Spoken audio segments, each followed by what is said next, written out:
Hey man, what is going on? So I'm stepping it up every time you see me. I have finished my flower room and I've got some of the other stuff connected and ready to go. Give you a little information on that later. My flower room is 4x5 on the inside, about 6x5 in the full structure on the outside. Now on the inside, I'm using Grodan Dutch trays. I really like them. I found some in OfferUp who's selling them for $1 a piece and I went and bought a bunch of them. I tend to buy secondhand stuff a lot because it's cheap and then I just clean it and sterilize it and we're good to go. They hold about, I want to say anywhere from obviously 1 to 8, but I would probably keep it between 2 and 4 in each tray, so anywhere from 8 to 16 plants in there. So that white PVC is going to be how I make air come in. It'll be like a laminar situation where it blows all in one way and also across the lights to keep them cool. There's an inline fan attached to the top that blows down. I didn't want any oscillating fans. They're just too big for my system, and that was my compromise.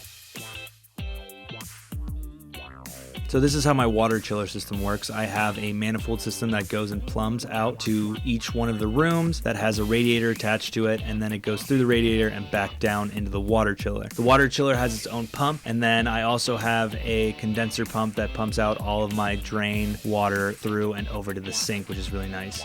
All the lights are controlled through my phone through one of those Zigbee controllers that I found on Civic Light Concepts. I have a hub, which they don't sell anymore, but they do still have the actual controllers. You wire them in like a sawn-off, and when I built these 2 rooms, I had bought 2 of them to allow me to control the light. I can dim down to, I believe, around 100 watts, but the full max is 830 roughly, and then I'll probably be running them around 400 in that room for the first time. I wish I could do more, but the water chiller just doesn't seem to have enough oomph to really cool down the system.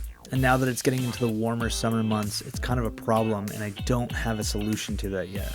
I also have Far Reds from Horticultural Lighting Group, they work out pretty well too. I put rollers on the entire thing, which allows me to move the entire grow, and this will help me get behind the grow and pull it out so I can deal with anything that's like on the wall. I do have my timers and a couple outlets back there that I need to get to, and I put these quick disconnects for the hose fittings on all of my water lines so that I can get in, clean the lines, purge them, do that kind of thing, whatever I need to. I also ended up adding them to the top of my manifold system for my actual like water tanks and that stuff. It allows me to drain right into the sink, make it really easy, but it also will allow me to switch between different tanks if I need to either recycle it, so I can like put in nutrients and it'll cycle it through, clean it, or if I need to refill it with RO water, I can do exactly that and put them right in and just fill a tank directly from whatever other tank I need to do. This will also allow me to do some other things like mix between. Also, being so close, I put a hose on the hot water side of my sink, so that is like scalding hot. I think it gets up to 120 degrees roughly and allows me to spray down my entire tanks to clean them up, which is fantastic for keeping everything clean at each time I need to refill my water.